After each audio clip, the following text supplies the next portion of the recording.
अस्सलामुअलैकुम वरहमतुल्लाहि वबरकातुह। बच्चों, आज हम पढ़ेंगे मजमून माहौल का मुतालिया। आज हम पढ़ेंगे सबक नंबर 23, उम्र जैसे जैसे बढ़ती है। तो चलिए हम सबक पढ़ना शुरू करते हैं। बताओ तो भला, इस तस्वीर में लड़के की वालिदा ने क्या पहना है? तो बच्चों, यहाँ पर हमें एक तस्वीर दी गई है। तो इस तस्वीर में ये लड़का है और ये लड़के की वालिदा ने क्या पहना है? लड़के की वालिदा ने साड़ी पहनी है। बहन ने क्या पहना है? बहन ने शर्ट शलवार पहना हुआ है। दादा ने कौन से रंग का शर्ट पहन रखा है? दादा ने सफेद रंग का कमीज पहने। वालिद के जिस्म पर कौन से रंग का शर्ट है? वालिद ने हरे कलर का शर्ट पहने। वालिदा कौन सी है और बहन कौन सी, ये तुमने कैसे पहचाना?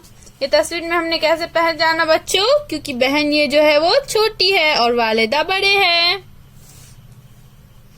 दादा कौन से है और वालिद कौन से, ये तुमने कैसे पहचाना? तो हमने कैसे पहचाना बच्चों? वालिद बड़े हैं, लेकिन दादा जो होते हैं वो वालिद से भी बड़े हैं, इसलिए हमने इस तरह से पहचाना कि दादा ये है और ये वालिद है। बताओ तो भला, अपने बड़ों से झैल की मालूमात हासिल करो।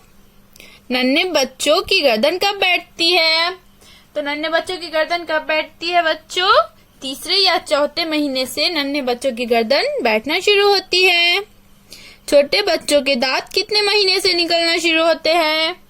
छोटे बच्चों के दांत 6 महीने के बाद से निकलना शुरू होते हैं। छोटे बच्चे कब पलटना यानी करवट लेना शुरू करते हैं? छोटे बच्चे चौथे या 5वें महीने से करवट लेना शुरू करते हैं। छोटे बच्चे कब खड़े रहना सीखते हैं? जब बच्चा 10 या 11 महीने हो तो वो खुद से खड़े रहना सीख जाता है। नन्हे बच्चों को चावल क्यों नहीं खिलाए जाते? क्योंकि नन्हे बच्चों को दांत नहीं होते, वो ग़िज़ा हजम नहीं कर सकते, इसलिए उन्हें चावल नहीं खिलाए जाते। नन्हे बच्चों को गोद में क्यों लेना पड़ता है? क्योंकि बच्चों, नन्हे बच्चों में इतनी ताकत नहीं होती कि वो खुद से खड़े हो सके, इसलिए उन्हें गोद में लेना पड़ता है। अब हम पढ़ेंगे बच्चे की नशोनुमा। घर में बच्चे की पैदाइश से खुशी का माहौल बन जाता है। माँ अपनी ममता के तहत इस नन्हे बच्चे का बहुत ख्याल रखती है। बच्चे को रोजाना नहलाती है, भूख लगने पर दूध पिलाती है, लोरिया गाकर सुलाती है। बच्चा आहिस्ता आहिस्ता नशोनुमा पाता है। इसकी ऊंचाई और वजन में इजाफा होता है, जैसा हमें इस तस्वीर में बताया गया है। यहाँ पर ये बच्चा छोटा है बच्चों, फिर उसकी थोड़ी नशोनुमा हुई, थोड़ा बड़ा हो गया वो, तो वो करवट बदलना सीखता है। इस तरह से वो करवट लेता है और जब थोड़ा और बड़ा हो जाता है तो इस तरह से रेंगने लगता है। फिर कुछ टाइम के बाद वो इस तरह से बैठना भी सीख जाता है। इसी तरह जब और नशोनुमा होती है बच्चा 10-11 महीने का हो जाता है तो इस तरह से खुद से खड़े होना सीख जाता है और इसी तरह से नशोनुमा पाते हुए बच्चा इस तरह से परवान चढ़ता है। बच्चा थोड़ा बड़ा होने पर रेंगने लगता है। एक एक करके इसको दांत निकलने शुरू होते हैं।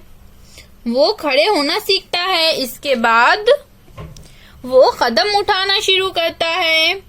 इस तरह परवान चढ़ते चढ़ते इसके कद और वजन में इजाफा होता रहता है।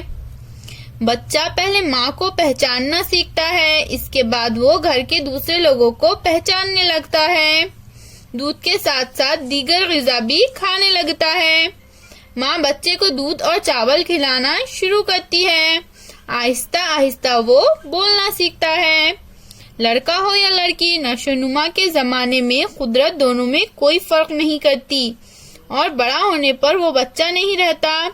छोटे बच्चे से बड़ा लड़का बन जाता है, छोटी बच्ची से बड़ी लड़की बनती है। 6ठे साल में बच्चे स्कूल जाने लगते हैं। उम्र के 18वें साल तक लड़के लड़की का कद बढ़ता जाता है। आमतौर पर उम्र के 40वें साल तक सेहत अच्छी रहती है। कद ना भी बढ़े तो वजन बढ़ता जाता है। अच्छी आदतों और अच्छी खुराक की वजह से सेहत बेहतर रहने में मदद मिलती है। पाबंदी से वर्जिश करने पर इसका फायदा होता है। 40 साल के बाद भी उम्र के साथ जिस्म में तब्दीलियां होती रहती है।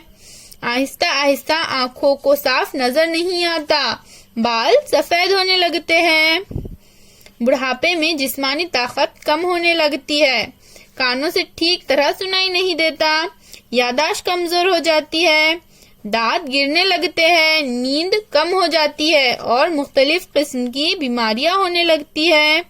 एक दिन मौत आ जाती है। बच्चों, अब इसके आगे का सबक हम अगली वीडियो में पढ़ेंगे।